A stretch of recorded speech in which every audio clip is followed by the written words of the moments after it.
Hey everyone, and welcome back to Horror Movies for Life YouTube channel. I'm your host Brian, and we are getting back into the 1980s starting today as we have hit the month of August. And 1982 specifically is the year that we're taking a look at here over the next, well, three and a half of the next four and a half, next 4 months, basically. Wait a minute.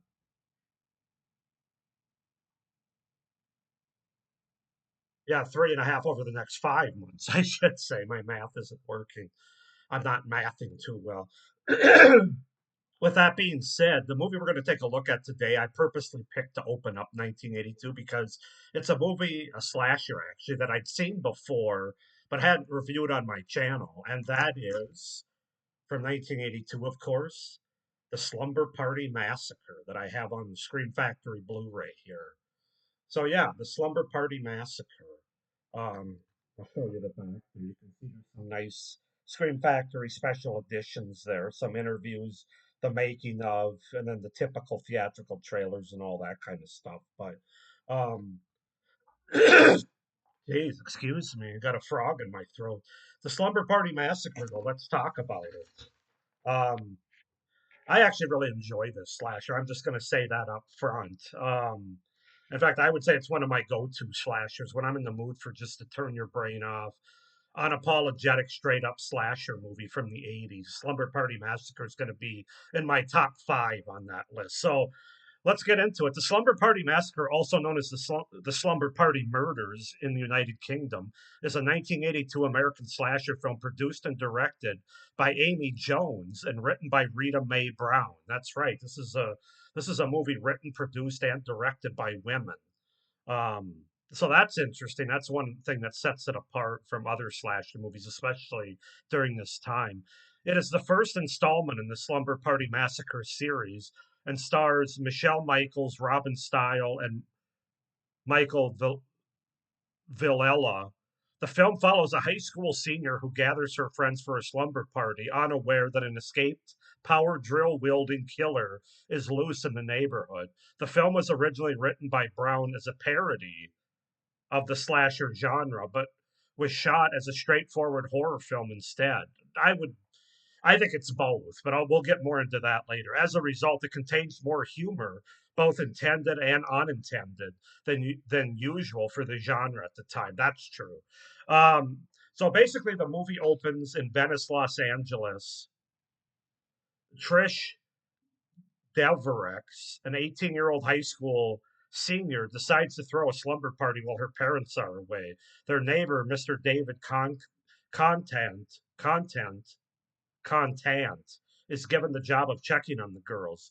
She awakes and gets dressed shortly before going to school. Meanwhile, Russ Thorne, an escaped serial killer, kills a telephone repair woman and steals her van. Trish meets up with her friends Kim, Jackie, and Diane.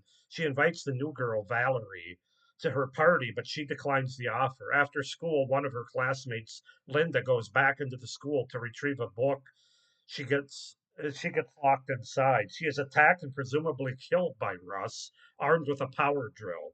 As the party begins that night, the girls smoke marijuana and drink alcohol. Well, Valerie babysits her younger sister Courtney across the street. And so that's kind of the setup, the premise, the beginning of the Slumber Party Massacre. As far as the cast goes, we have Michelle Michaels as Trish De, DeVirox, Robin Style as Valerie Bates, Michael Villela as Russ Thorne, Deborah DeLiso as Kim Clark, Andre Honoré as Jackie Cassidy, Gina Mary as Diane, Jennifer Myers as Courtney Bates, and Pamela Roylance as Coach Rachel Jana. So yeah, that's to set up the premise and the cast for the 1982 slasher movie, The Slumber Party Massacre. As I said, I really enjoy this movie. Really, when you look at it, like the cover and the title, you think this is going to be like the cheesiest 80s movie, B movie that you could imagine, and it is kind of that. But it works. It's better than that. It works. It really works better than it has a right to, based on the title, based on the premise, based on this picture here. Yeah, I just love it. I love this as a slasher movie. So let's talk more about the pros and the things that I like about this movie. And I like the fact that it's a straight up unapologetic slasher movie, a parody, if you will, because I do think that there's definitely parody aspects to the movie, even though I think it is more of a I think it was shot and made as a more serious slasher movie. It has just the right amount of humor to offset that. It's just a really fun and easy watch, being only 76 minutes as well. So you really can't go wrong if you have just over an hour to put on a slasher. This is a good one to grab. There's some pretty good scenes of gore, including a character getting a power drill through his shoulder, uh, a character's hand being sliced off towards the end. That effect really worked well, and eyes being drilled out of a character. Good practical gore and makeup effects when we get them, which we don't get them as much as I would have liked. I'll get more into that with my cons, but there's some decent gore when we get it. Like I said, we just don't get it as often as we might like. It is a low budget slasher movie, of course. I think it was made for a couple $100,000, if I'm not mistaken. The movie is full of gratuitous nudity. So, I mean, if you're looking for an 80s slasher that has a lot of TNA, you could do a lot worse than this one.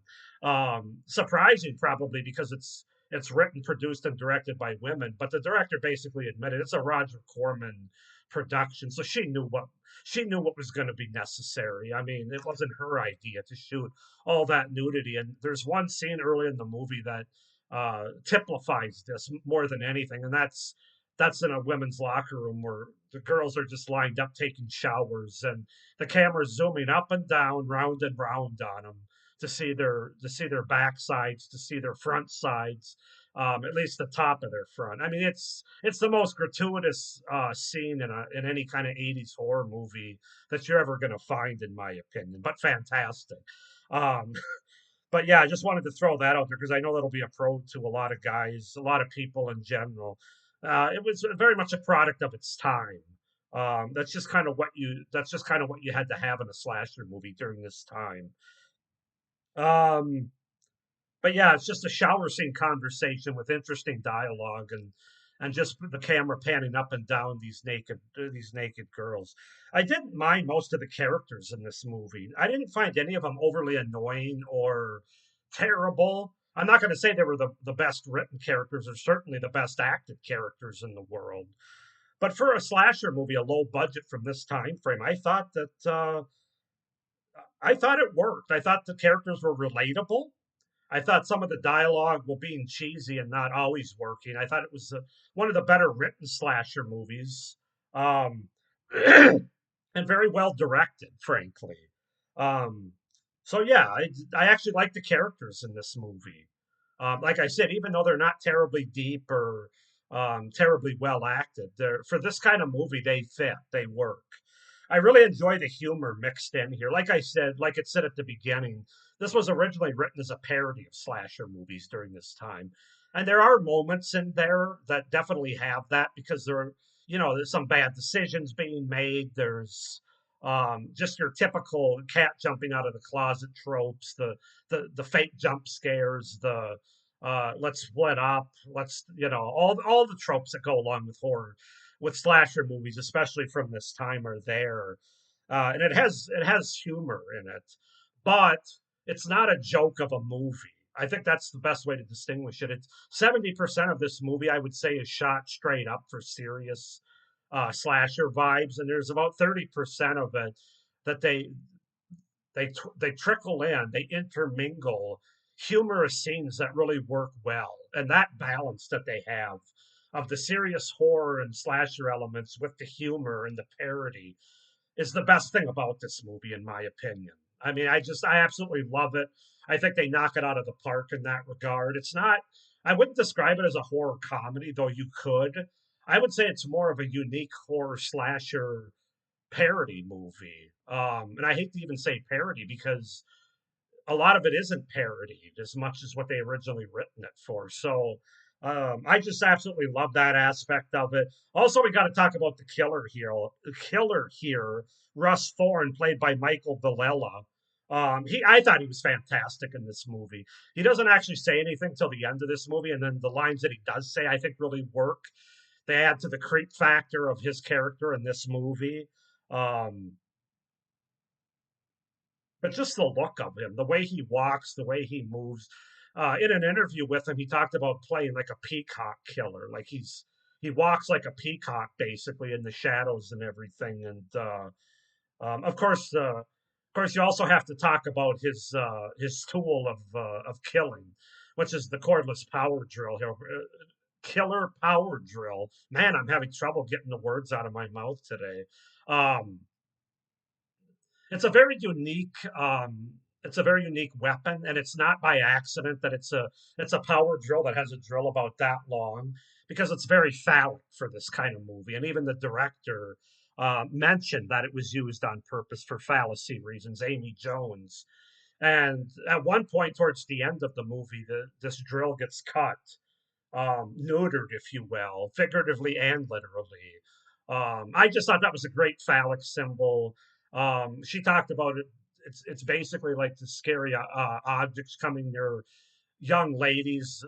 It's kind of, or what did they say? Like virgins, virgins being scared of what's coming towards them. This big drill, yeah, big drill. If you know, you know. But yeah, I like the killer. I like the weapon. I like the look and the performance of the killer. Uh, Worked very well, very good for a low budget slasher movie. And then my final pro, and I could go on to more. Frankly, I didn't even talk about the music here in my notes, but I like the gender switch that we get in this movie. And again, it's no accident because it's written, it's produced, it's directed by women, and they probably threw Roger Corman a bone and say, "Fine, we'll do the nudity that you want, but we're also going to change it up and what's the word I'm searching for? Be be subversive in the fact that the two guys that come and spy on the girls, they die right away. They're not there to save the day or anything. They're the ones kind of talking.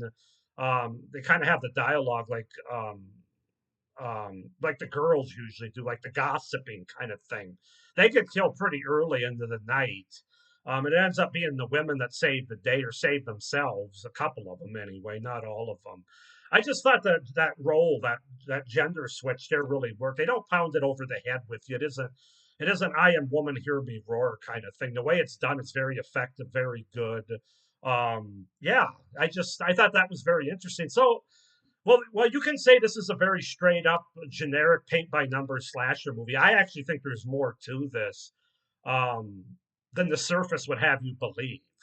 I think the director did a very good job with this movie, Amy Jones, and yeah, I could go on it with pros, but I'm going to get into my cons now. Depending on how you view the movie, as I said, it's either the most, on the surface, it's either the most generic slasher movie without a lot of twists. It doesn't have any twists, really. It doesn't have any red herrings. It's not overly deep or clever, even though it kind of is based on what I said in my pros. Or it's a parody of slasher movies, depending on how you view it. But yeah, they let you know who the killer is right away. Like within 5 minutes of the movie, there's no twist. There's no who's doing this. There's no mystery involved. It's here's the killer. He's an escaped mental patient. Um, he's at this school and he basically kidnaps this female telephone repair person right off the bat, and then he goes after these high school girls and guys, and yeah, it's just that's what it is, and that might not work for everybody. People that want just a slasher movie that has the mystery elements and the more of the giallo elements, perhaps. So that's just more of a fair warning with what this movie is. It might turn some people off. Not me, though. It has the typical cheap jump scares, like the cat jumping out of a closet. And then you have one scene of a neighbor sneaking up on a character as a false jump scare. Another scene early on of a boyfriend of one of the characters sneaking up on a character as a false jump scare. Uh, those are they're there for a reason because they're part of the cliche. They're part of the horror parody, the slasher parody, I should say. But there's also things that just kind of I don't need in my slasher movies or my horror movies at all. They've just been done to death. So, but they do that in a way to make us believe that it's the killer when we obviously know it isn't. They're cheap jump scares, pretty cliche, which was the point. Some of the kills are done off screen. But this is really my biggest con. Some of the a lot. Well, I think there's three kills done on screen and maybe five off screen where you just get the blood splatters. They give you the idea of somebody being killed by blood splashing on something. that's really kind of disappointing. I think if this would have had on-screen kills and up the gore factor that I talked about in my pros, when it has it good, including a scene of somebody getting their hand severed off that drops to the ground. I thought that looked great. I thought that was great practical effects, and I wish they would have had more of it. I think this might be at the very top of my slasher list, not just for the '80s, but of all time. If they'd done more with the kills and the gore there, but unfortunately, that's not the case. We just don't get quite as much as we want. There are a few scenes that I also thought went on a bit long, which is hard to say for a 76-minute movie. But there's a basketball scene at the beginning, which I guess that one I can kind of forgive because I know they're trying to set up the characters and introduce you to them a little bit, even though I'm not really sure how much we're going to learn them playing like basketball practice or a game. The other one is more between the siblings of Valerie Bates, who's played by Robin Style, rest in peace. It's very sad what happened to her, taking her own life at 34. And then the gal that plays her younger sister, Jennifer Myers, plays Courtney Bates, Valerie's younger sister. I like those two characters, but I don't know. Sometimes they went to them a little too much when the slumber party was going on, and they're just kind of having sister rival or sibling rivalry, whatever conversations. Again, I guess it's try to let you know who these characters are. But at that point in the movie, I think they would have done better to stick on the slumber party that was going on across the street. But yeah, those are my cons. Not a whole lot. The biggest one is the on-screen kills or the lack thereof, and therefore not getting as much gore as I would have wanted. Chalk it up to low budget, I suppose. But I was surprised by how much this movie parallels Halloween, actually. John Carpenter's Halloween from 1978, even to the point I didn't realize the first time I watched it. I mean, you have the character of Valerie, sort of the shy schoolgirl that doesn't want to party and stuff, just like Laurie Strode. That's not babysitting Tommy Doyle across the street, but is watching her younger sister across the street. And then you have the promiscuous, the more outgoing girls at the slumber party there, talking about boys and things like that. Yeah, it's just you got the killer's an escapes from a mental institution. Now he doesn't have a mask and he's not supernatural, although neither was Michael in the first Halloween technically. So there's just a lot of comparisons there, and I know a lot of the slashers during this time ripped off Halloween in one way or another. But yeah, I didn't realize how much this really does, and it doesn't bother me though. It doesn't flat out copy it. It has enough of its own identity here with some of the things I talked about, but it does use that template pretty well. So overall, guys, I really like this movie. I really like this as a slasher. I know some people don't. I kind of get it, but for me, it's so enjoyable. It doesn't overstay its welcome with the runtime. It's well paced for the most part. Just wish there were more on-screen kills and gore. And if they would have done that, this might be a 9.5 out of 10, damn near. But I'm going to give it an 8 out of 10. Still a high rating for the Slumber Party Massacre from 1982 to kick off my 1982 part of my overall 1980s horror series. So go ahead and comment down below what you guys think of the Slumber Party Massacre from 1982. Do you like it more or less? Why not? Please like this video, hit the little notification bell, and subscribe to my channel if you haven't already. It would really help me out. Stay tuned, though. I'm going to have 3 horror movie reviews every week. The rest of August, all of September, not October because I'm moving away for a little bit, but then back in November and the first part of December. So it's going to be 1982 horror and thriller movies galore over the 3.5 over the next 5 months here. So with all that being said, I hope you guys are enjoying this series so far, one movie in. Thank you for watching. Hope you're doing well. But as always, stay scared. Bye.